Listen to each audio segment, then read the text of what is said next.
Zaria City is renowned for its scholarly pedigree, a rich cultural heritage and artistic wall designs. These distinctive murals are mirrored across northern Nigeria. Hausa states connected by a common language, culture, and eventually religion. As civilization blossomed in Zaria, so also the interest in divinity and the need for spiritual guidance.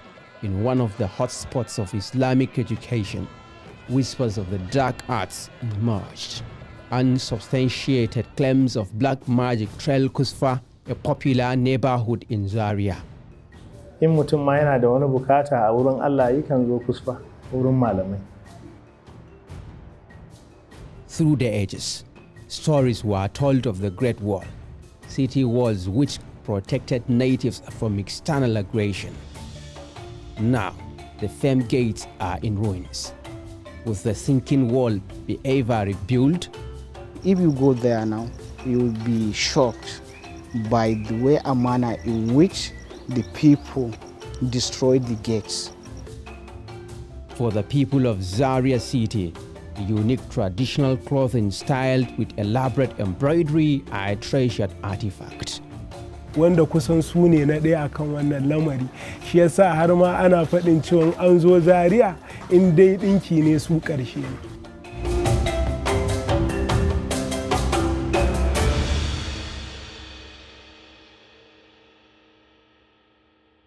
In the 9th century CE, fairly centralized structures and feudal hierarchies set the foundations for what is now recognized as the Hausa states. Early records of civilization in the Hausa states can be traced back to the 15th century, an era marked by significant political, economic, and cultural developments. No doubt, the shift of important trans-Saharan trade routes from Mali and Songhai towards the central savannah pushed the emergence of the Hausa states as a force to reckon with. By the 14th century, migrants and traders as well as pastoralist Fulani brought Islam into the Hausa states. Perhaps the most popular Hausa origin story recounts the migration of Bayajida from Baghdad, but there were indigenous Hausa-speaking inhabitants well established in the area. Zaria City emerged as one of the first 7 Hausa provinces called Hausa Bakwai. In time, it became a center renowned for its scholarly pedigree and rich cultural heritage. Today, Zaria City is situated in Kaduna State, northwest Nigeria.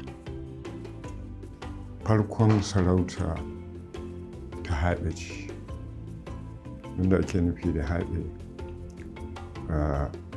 Fulatanci ne wanda bai practicing addinin Musulunci, baya na Christianity, da ma arewacin Najeriya Musulunci ya fara zuwa, babu Christianity. Daga lokacin zuwan Turawan mission shine aka samu Christianity a northern Nigeria. Amma daga Maguzawa, Hausawa, Fulani. To haɓe Maguzanci ne, amma Fulani suka samu abin sunan haɓe. Haɓe su ne wanda suke da kings ne, wato sarakuna ne na ba kamar Amir ba, ko a turance Turawan da suke sa emir ba su iya faɗan sarki ne Amir da Larabci ba, sai suke cewa Amir, emir. To haɗin nan sun kasu kashe biyu. Akwai lokaci waɗanda suka fara daga ƙarke suna da sarakuna 60. A 60 da suke da shi sarakunan nan na haɗe, wato kusan 50 duk pagans ne. Babban da su ba su da labarin manzo Allah sallallahu alaihi wasallam. Na baya sai aka fara samun Muhammadu Rabo, Muhammadu kaza. To komi a hankali ake tafiya. Su ne waɗanda suke da sarakuna 60 a Zazzau. Sarakunan nan 60 daga cikinsu a lokacin Baffa Turunku a lokacin aka gina ganuwar Zazzau. The ancient city walls of Zaria are one of the most famous cultural sites here, believed to have been erected to defend natives hundreds of years ago. Known as Ganwa in the Hausa language, the fence surrounds the entire Zaria city, protecting inhabitants from enemy attacks. The origin of Zaria City wall and gates may not be unconnected from the history of Zaria. The Zaria, what we know today, was established by one man whose name was Bakwaturunku, who came from the old city, from the earlier settlement of Zaria to the present Zaria City. And a house was built around the center of the city. After the building, his daughter, which the town or the city was named after her, asked the expert builders to build the wall. And each and every wall that were built, mostly in the ancient cities of northern Nigeria, it was built for so many purposes. But the primary reason for the building of the wall was for security reasons. Security reason was the major, because even within and among Hausa states, there were interstate wars and rivalries. Kano may attempt to attack Zaria. Zaria may attempt to attack other neighboring towns and what have you. So for the security reason, the walls were built and well fortified. If you look at the wall, you see ditches around the wall. After the building of the wall, a ditch was dug in order to prevent external aggressors from entering into the city.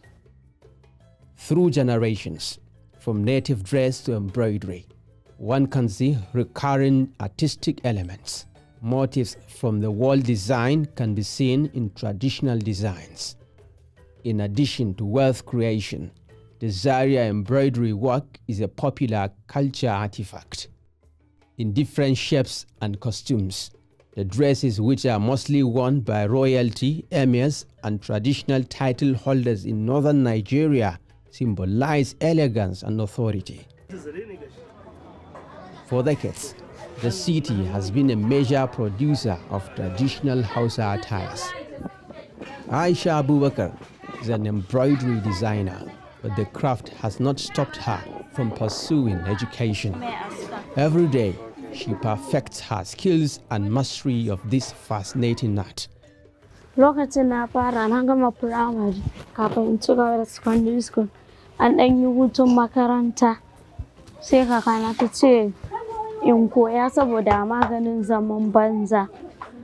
To kafin a koma na fara iyawa, da aka koma makaranta sai ya zamana sai ranar Juma'a ma nake koyo har na samu na iya. Ko da na iya sai tana karɓo min ina yi, ana hutu ina yi, sai an yi hutu gaskiya nake samu nake yi saboda makarantar da nake yi ba irin kowane makaranta ba ne, uni ake yi, sai karfe 5 ake dawowa. Ina dawowa zan tafi hadda, sai dare zan dawo. To sai ranar Juma'a kawai ne in ba makaranta to za a yi wanki, za a yi wannan, sai in ɗan ci gaba da koyo. A haka har na gama JS. To kafin ina shiga SS na riga na iya. Na riga na gama iya. To ina tafiya sai ya zamana wata yayana ta gani na iya sai ta karɓo min sai ina yi.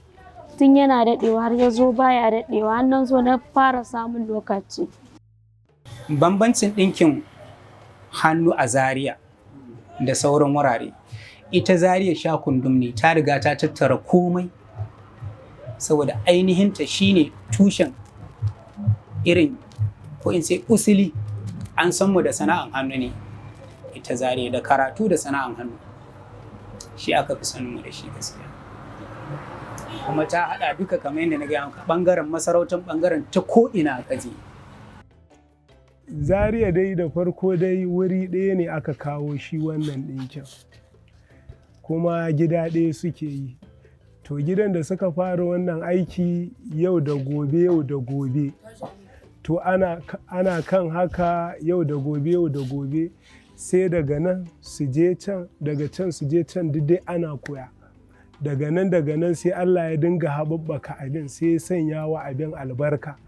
Nan da nan sai ka gani wannan su ɗauki yaran su je su koya, su ma daga na waɗancan suna koya waɗancan, sai wannan harka sai ta fashe, sai ya zama na ma Zaria akan wannan yana ɗaya daga cikin shu'uran da ta yi aka santa.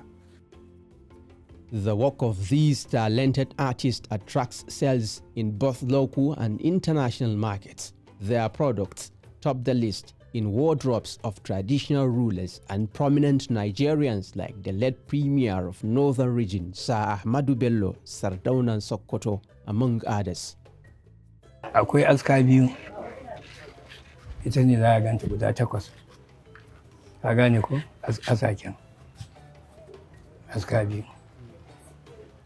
Akwai aska 8. Ka gane ko? Nan 3. Nan 3. Ka gane ko? Shi na ke cewa aska 7. Allah ya ɗauka sana'ar ne tun da nake ga kamar nake ga muka tun fil azar muka taso muka rayu akai, shine abincin mu muke wabin da muka samu muke ci muke sha ta wannan harkar sana'a namu duka, ba Najeriya ba iyaka wai jihohi ko Najeriya ƙasa baki ɗaya ba, har ƙasashen Turawa da Larabawa muna alfahari da wannan sana'a ta mu, tunda kowa yana so akan haska mukan samu cinikayya ta wajen ƙasa ga baki ɗaya, tunda akwai hanyoyin sadarwa da za su bugo, suna bugowa suna buƙatar mu haska musu, kuma Allah yarda Allah ya cinikin ba wai iyakan ƙasa ta tsaya ba.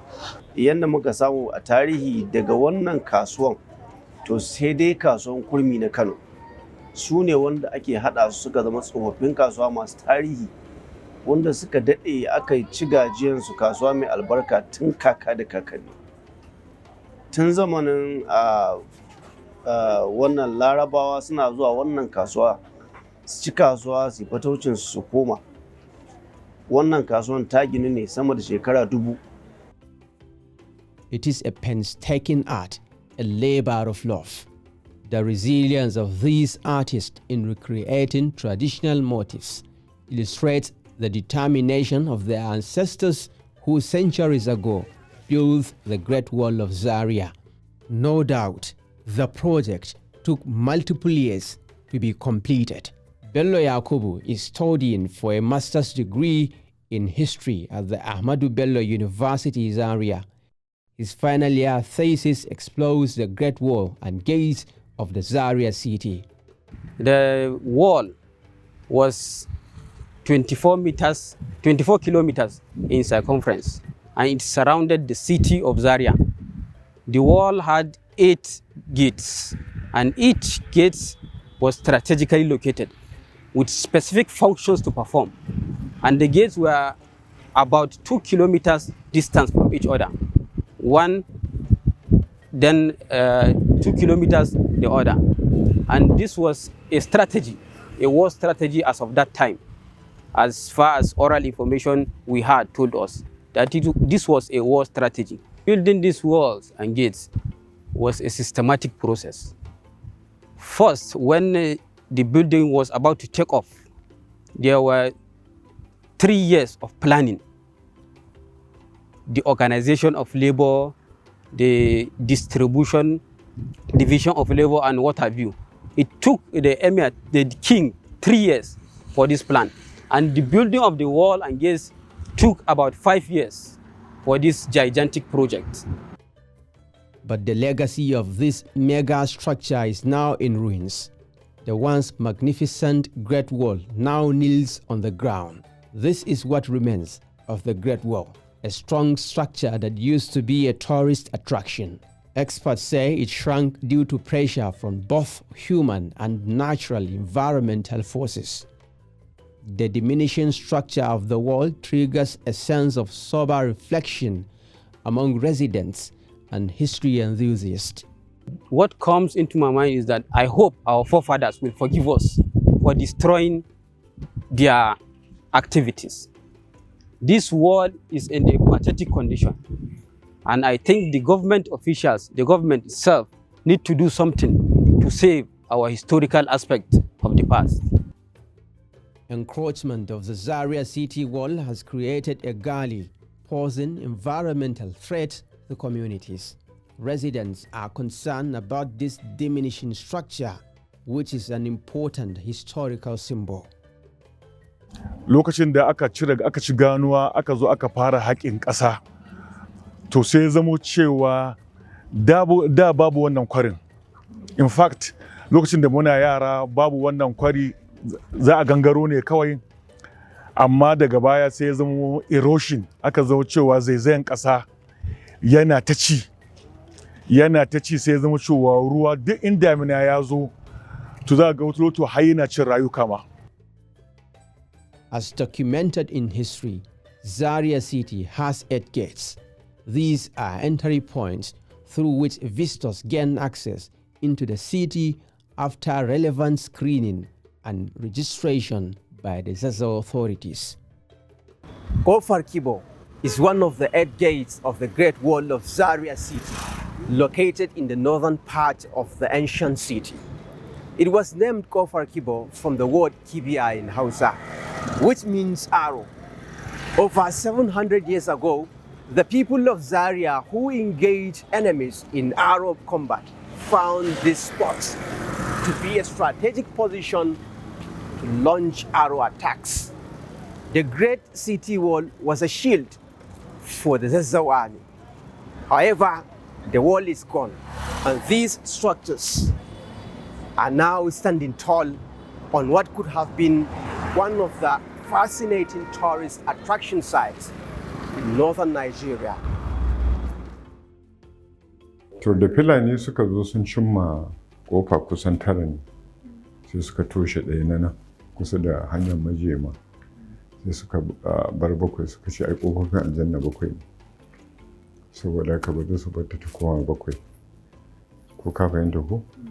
To hikima a wayancan lokuta na baya-bayan Fulani sun yi jihadi saboda tsare gari, sun ta addu'o'insu da haɗa laƙunƙunan suna kakkafewa a kan ƙofa, yadda mahara in sun zo ba za su iya cimma garin ko su cimma abin da suke so ba.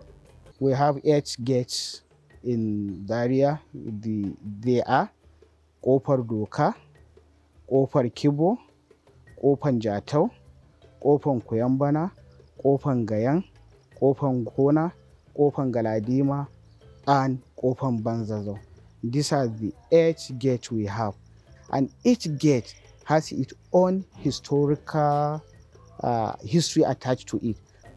Da Kofar Zazzau ake cewa, daga baya ne aka canza mata suna ta koma Kofar Doka, lokacin sintiri da fareti na 'yan doka. An yi creating native police, su ne 'yan doka. To shi ne lokacin ana koyar da su a barikin soja. An gina barikin soja 1929. Ka gani? To idan suka dawo parade can ake zuwa a training nasu, sai a ce to ga 'yan doka nan sun shigo ta kofar Zazzau, kofar Zaria. To kofar Zaria da Sokoto ne, idan wazirin Sokoto zai zo ko sarkin musulmi ake yin shi as a hanyar da suke biyo.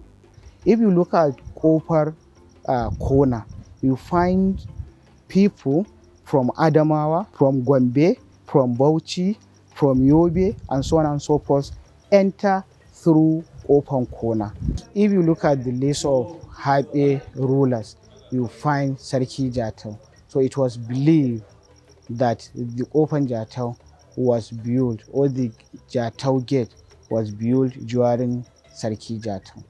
If you go to Zamfara now, as I told you, you find Akuyambana forest, where most of these banditry and what have you are taken place and what have you.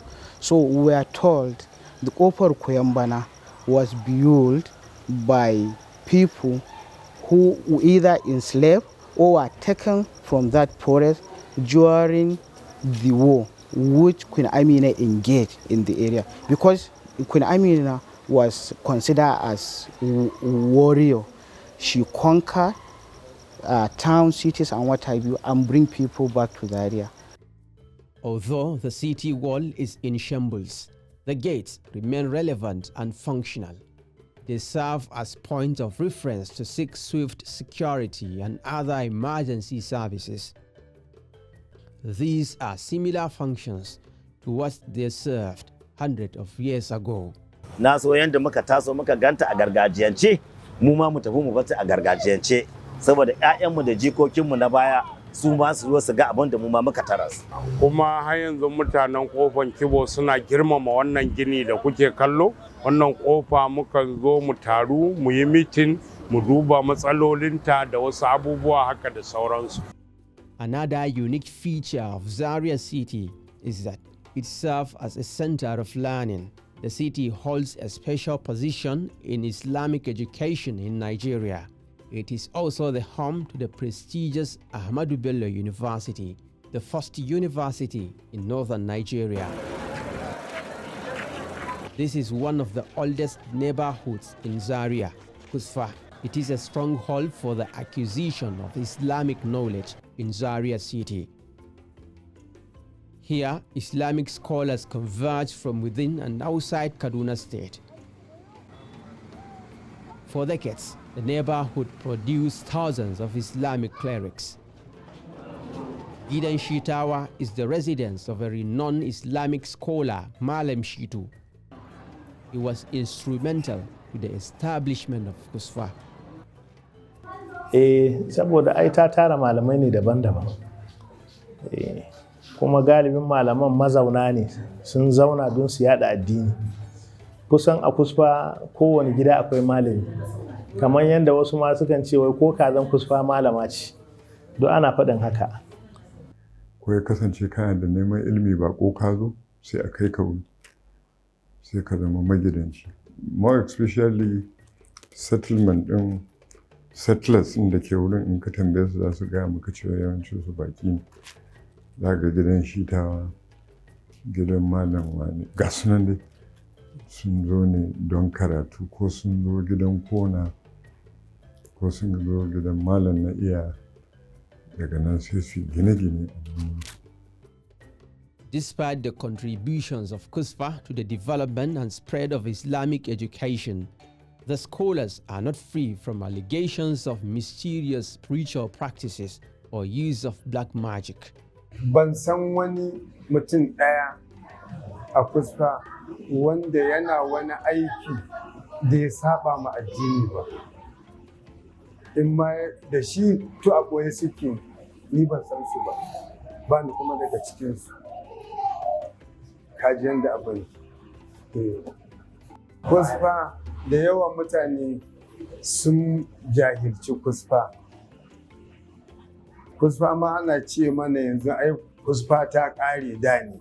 Iyayenmu ne da kakanninmu. Yanzu ba komai a hannun mutanen Kusfa sai 'yan damfara. To ko ina ko ni sana'a kuma kasa ba a rasa gurbatattu. Amma Kusfan tana nan, masu karatun kuma suna nan, wani suke tada yadda Allah kuma suna nan. Kusfa wuri ne na karatu, kuma in mutum ma yana da wani bukata a wurin Allah yakan zo Kusfa wurin malamai. Za su yi mishi addu'a akan bukatan shi na alhairi. So amma wasu na danganta Kusfa da cewa ko ma ka zo da wani bukata ne na sharri, ana iya maka addu'a. So amma wannan dai jita-jita ne. Mun san dai duk wanda ya zo Kusfa da wani ihlasi da wani abin da yake so tsakanin shi da Allah na alhairi, ko da ɗaukaka yake so ko sarauta yake so, to don an yi haka ya fi ila ta'addu. Beyond the allegations of black magic practice in Kusfa, these scholars have positively touched lives of many indigenous and foreign students.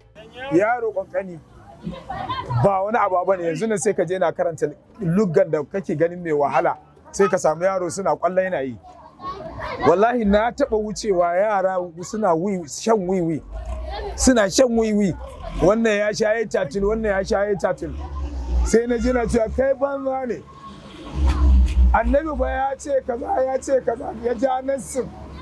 It's not just only Kusfa that have this vast number of ulamas that were educating people across the country, but even Liman Chinkuna, look at Angwan Juma. It was even as a result of the significance of those ulamas, Malaman Kuna and Malaman Juma, that have even reduced this idol worship within Kusfa area, because the influence or the proximity of the Liman Chinkuna and Angwan Juma to the area have also made ulamas keep preaching against practicing pure Islam. That's why people have even abandoned this issue of idol worship and also decide to take pure Islam and practice the real religion. Back at the Zazzau Emirate, authorities are strategizing to salvage the sinking wall of Zaria City. This is just as experts recommend government's intervention to preserve the monument. Shigowar wannan sarki shine yake so darajanta ya ɗabbaƙu, kuma na ba da shawara na ce akwai gida fiye da 4,000 da wani abu a kanta. Gaskiya ake bukata mai martaba sarki ya haɗu tare da jami'a da manyan masana zayyane da gine-gine mu samu ko da 200 meters ne kowane ƙofa mu gina yadda in ka zo za ka ɗauka gaba ɗaya haka take, amma tsawonta ya zama 200 meters a rika maintaining ɗinta kamar da. I would like to call UNESCO to help in preservation and conservation of our heritage. They started this thing in Kano some years back, like 15-20, rebuilding of the world used by intervention. We pray or we hope we can get something for this historic world of Zaria City. In recent years, there have been failed attempts to rebuild the Zaria City wall, and many cast doubt on the possibility of reconstruction of the wall. Nevertheless, the Zaria City walls remain a cherished artifact which not only represent the history, culture, and traditions of the people of Zaria, but also serves as a reminder of a glorious era of Islamic Renaissance and political sophistication.